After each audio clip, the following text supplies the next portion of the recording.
Radhe Radhe friends, आइए हम पुत्रदा एकादशी की कथा सुनते हैं। पुत्रदा एकादशी की कथा हर मनुष्य को जरूर सुननी चाहिए। जो पुत्र की कामना रखते हैं उन्हें पुत्रदा एकादशी का व्रत जरूर करना चाहिए फ्रेंड्स। तो पुत्रदा एकादशी का व्रत का पूजा विधि आपको वीडियो का मिल जाएगा चैनल पर। आइए हम कथा सुनते हैं। कथा सुनने के लिए हम 1 लोटा जल लेंगे, हाथ में तिल लेंगे और फूल लेंगे, क्योंकि खाली हाथ कोई भी कथा नहीं सुननी चाहिए। तो आइए हम कथा सुनते हैं। हिंदू धर्म में एकादशी तिथि का विशेष महत्व बताया गया है। आपको बता दें कि 24 एकादशी आती है, मतलब कि कृष्ण पक्ष पहली तो दूसरी शुक्ल पक्ष में। यहाँ हम बात करने जा रहे हैं पुत्रदा एकादशी के बारे में, जो सावन माह में शुक्ल पक्ष को पड़ती है। इस साल की एकादशी 5 अगस्त को पड़ रही है। आइए हम जानते हैं कि इससे जुड़े व्रत के बारे में। इस एकादशी के महत्व के बारे में स्वयं श्री कृष्ण ने अर्जुन को बताया था।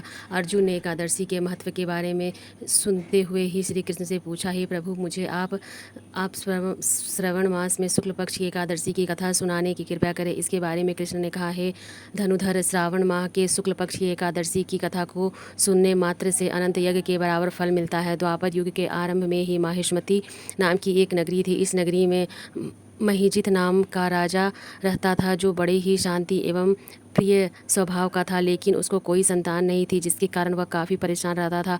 अपनी वृद्धावस्था आती देख राजा ने प्रजा के प्रतिनिधि को बुलाया और उसने कहा कि प्रजाओं, मेरे खजाने में किसी भी प्रकार का अन्य पाप के द्वारा एकत्र किया हुआ धन नहीं है, ना ही मैंने कभी देवी देवताओं या ब्राह्मणों का धन छीना है।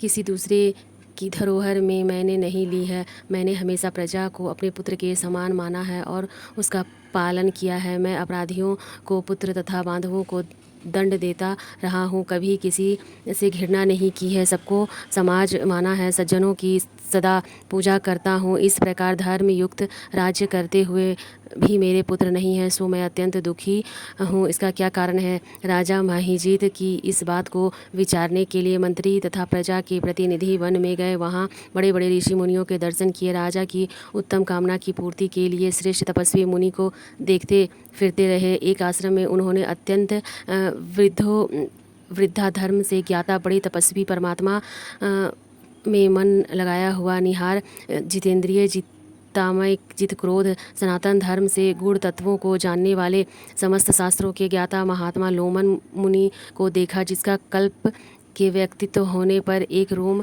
गिरता था। सबने जाकर ऋषि को प्रणाम किया। उस लोगों को देखकर मुनि ने पूछा कि लोग किस कारण से आए हैं? निस्संदेह मैं आप लोगों का हित करूंगा। मेरा जन्म केवल दूसरों के उपकार के लिए हुआ है, इसमें संदेह मत करो। लोमन ऋषि के ऐसे वचन सुनकर सब लोग बोले, हे महर्षि, आप हमारी बात जानने में ब्रह्म से भी अत्यधिक समर्थ हैं, अतः आप हमारे इस संदेह को दूर कीजिए। माहिष्मतीपुरी का धार्मिक राजा महीजीत राजा का पुत्र के समान पालन करते हैं, फिर भी वह पुत्रहीन होने के कारण दुखी है। उन लोगों के आगे कहा कि हम लोगों की प्रजा है, अतः उसके दुख से भी दुखी है। आपके दर्शन से हमें पूर्ण विश्वास है कि हमारा यह कष्ट अवश्य दूर हो जाएगा, क्योंकि महाराज पुरुषों के दर्शन में हमें पूर्ण विश्वास होता है कि हम यह संकट अवश्य दूर हो जाएगा, क्योंकि दर्शन मात्र से ही कष्ट दूर हो जाता है।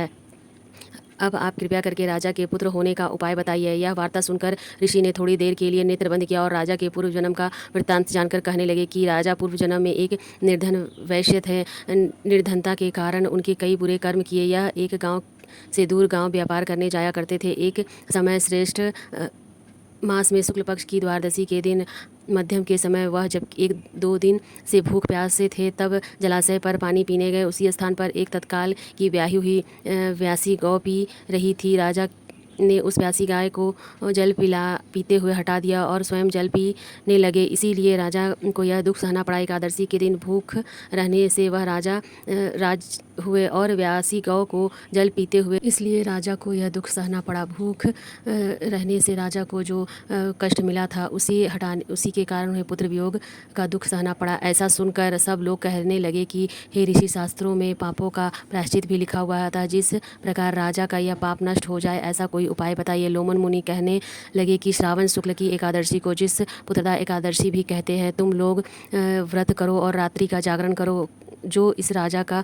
पूर्व जन्म का पाप अवश्य नष्ट हो जाएगा, साथ ही राजा को पुत्र की अवश्य प्राप्ति होगी। लोमन ऋषि के ऐसे वचन सुनकर मुनिया सहित सारी प्रजा नगरी को वापस लौट आई। और जब श्रवण शुक्ल की एकादशी आई तो ऋषि के अनुसार सबने पुत्रदा एकादशी का व्रत किया और जागरण किया। इसके पश्चात द्वादशी के दिन जिससे पुण्य का फल राजा को दिया गया, उस पुण्य के प्रभाव से रानी गर्भ धारण की और अवश्य प्रसव काल के समाप्त होने पर उसे एक बड़ा तेजस्वी पुत्र प्राप्त हुआ। इसलिए हे राजन, इस श्रवण शुक्ल एकादशी का नाम पुत्रदा एकादशी पड़ा है। इस संतान सुख की इच्छा हासिल करने वाले इस व्रत को अवश्य करें। इससे महात्म को सुनने से मनुष्यों के सभी पाप मुक्त हो जाते हैं और इस लोक में संतान सुख की प्राप्ति होती है। तो इस तरह से एकादशी व्रत की कथा समाप्त होती है। आप लोग को कथा कैसी लगी? कथा सुनने के बाद हम हाथ में फूल और जो तिल लेते हैं उसे भगवान को समर्पित करते हैं और कथा समाप्त होती है। राधे राधे फ्रेंड्स, फिर मिलते हैं किसी अगले वीडियो में। राधे राधे।